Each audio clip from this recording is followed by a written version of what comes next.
Hi, I'm James Kotecki. You're here with me in the C-Space studio at CES 2020, and here with us are Quentin Richardson and Darius. Welcome to the studio. Thanks for having us. You guys are the hosts of the Knuckleheads podcast, but before we do that, can you give me a quick recap of your NBA careers?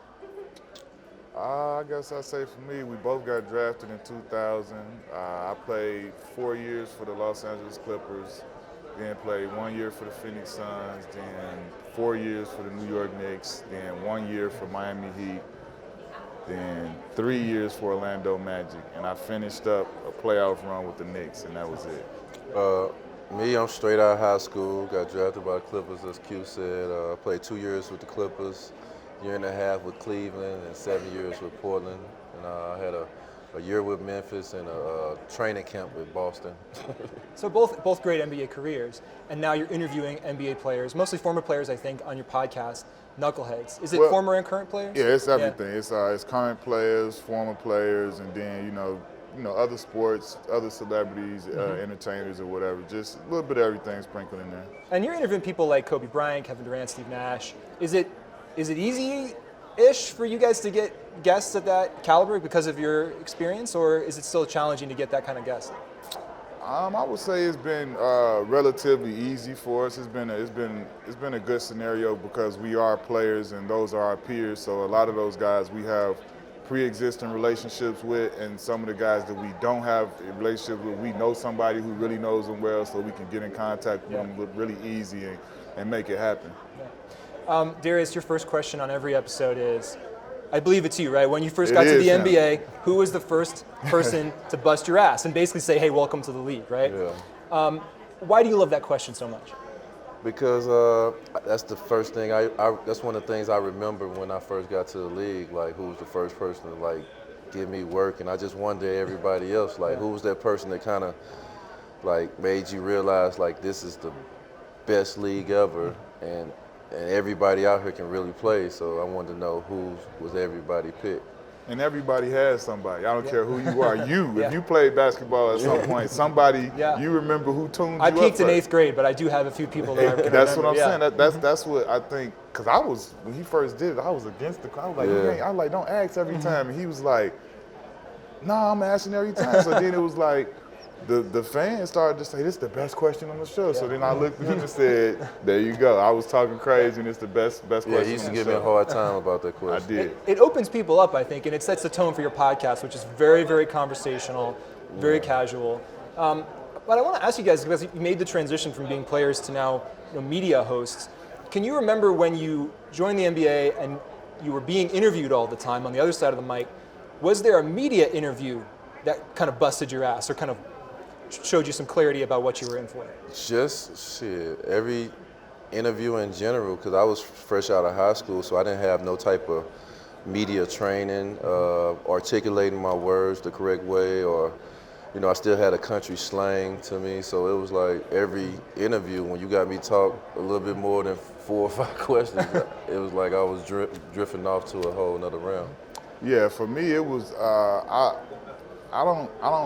I would say the thing that I had a problem about when I played and was being interviewed is that when you get interviewed, like the interview didn't kick my ass or I didn't struggle with it, but what I struggled with a lot of times was afterwards when we read it and it's not what we wanted it to be.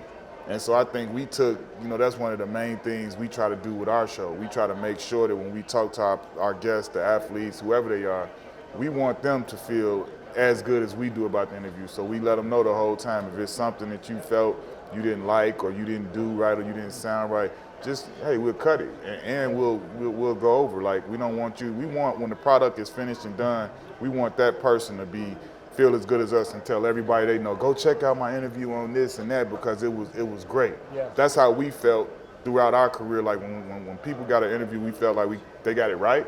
I would tell people like, yo, check me out in this magazine or they gon'. Yeah. But when it's not that way, you have an empty feeling like they kind of chopped up your words and put it in the way they wanted it. So we try to stay as far away from that as possible.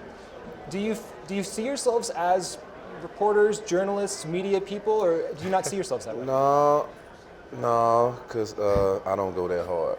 But the space I'm in when it comes to our podcast is like, man, I can be a fan. I can admire my guests. I can appreciate my guests. I can tell them how much I admire them, their careers, how much I follow them. And it just feels good to be a fan and not be so competitive how I've been like my whole life. Right. You always be so competitive, especially against the players or former players you used to play against. Ain't no way in hell I'm going to tell him that he's good or I think his game is good. Like, I have to be 10 years retired like I am for him to get this out of me. But it's just fun to be a fan and fun to just tell people how you admire them, even if they don't hear it all the time, you know? And for us, I mean, I think we both understand that we are media now. We are in that lane, but we don't see ourselves like that. Like, even when we on the podcast and we sitting down with whoever we sitting down with, it feels more to us like we about to go visit and chop it up with this person, whoever he is, whether we know him or we know him really well or we don't know him. We feel like we about to go sit down and chop it up and have a cool conversation. Not like we about to be grilling them, like, you know what I'm saying? It's not like that for us, so we don't look at it that way. You mentioned you interview more than just basketball players. Do you see the show as being about basketball, or do you see the show as something else? I think our show is just like your story, your journey. Yeah. Because we ask everybody from the start to the finish, like, how you became who you became. You know what I'm saying? What's the journey? What stuff that I know? This is the first time I seen you at this age. But what happened before I started seeing you? You know what I'm saying? And it goes with basketball players. I think it goes with everybody. Everybody got their own specific story. And I think our podcast is based on story. It linked to that. Yeah, I mean, obviously, we come from the basketball world, right? So, I mean, a lot of our stories and everything that we do will revolve around basketball in a lot of ways. But whenever we've had Fabulous, Jerry Ferrara, different guys, and when we do that, we still, like he said, it's all storytelling. But at the end of the day, when we make sure that everybody, no matter who they are, what lane, what sport, what entertainment, they come into the Knuckleheads world. So it's going to be the same type of a feel, no matter whether it's a football player or a basketball player or a baseball player or a rapper or whatever it is. Even though we still would deal with whatever they do, it's still going to be the Knuckleheads world and the realm that we live in. So it's going to have that same vibe and feel. Knuckleheads is going into its third season, I believe. How is the reason you do the podcast today different from the reasons that you had when you started the podcast, speaking of that story and that evolution? No, it's still on. We started the podcast to admire the people that we interview and keep positive vibes. I feel like as athletes or actors or anybody outside of what they're doing, everybody want to know the negative part about their lives or what they're doing off the screen, the film, the court, or whatever it is. And we just wanted to stay in a positive vibe, and that was one thing we stressed when we first started, and I feel like even to right now in the third season, I think we 25 episodes in or something like that. Yeah. Right now in the third season, that still be the focus. Our focus be to have a good, great interview about that person, like laugh, joke, tell funny stories, and just admire that person, because you rarely see celebrities or anybody get articles or stuff that admiring what they do or their story or stuff like that. And that's like, I would say, I would agree with him from start to finish. Before we ever sat down and did the first one, the one thing we both said to each other that we don't desire to be negative. It's enough of that out there. It's enough. It's a million different bloggers, media types that write everything that's negative. Our thing was that us being former players and living that life and being in that locker room and knowing our peers and knowing our teammates, we know that there's so much more to them than this negativity that's always put out there. So our thing was like, we want to display that. We want to display the great, cool stories that people would never know to even ask, because we know a lot of them and we're familiar. So we know how to dig those out. And when we sit down with those guys, we're not the enemy. They know we've done the same things they've done. We've sat in the same seats. We've been through the same things, and we all can relate. So it's a comfortability there automatically that's built in when we first meet people. Are other athletes, former colleagues, coming to you for advice on wanting to start their own shows now? Yeah.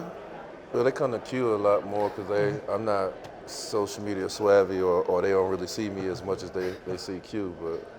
Yeah, I mean, it's a huge, because people see that we're having fun and they see that we're not we're not taking our morals and taking our morals aren't taking a dive. We're not giving ourselves up or doing anything under the table or undercutting. Everything is above board and everything is real. Like, and it's fun.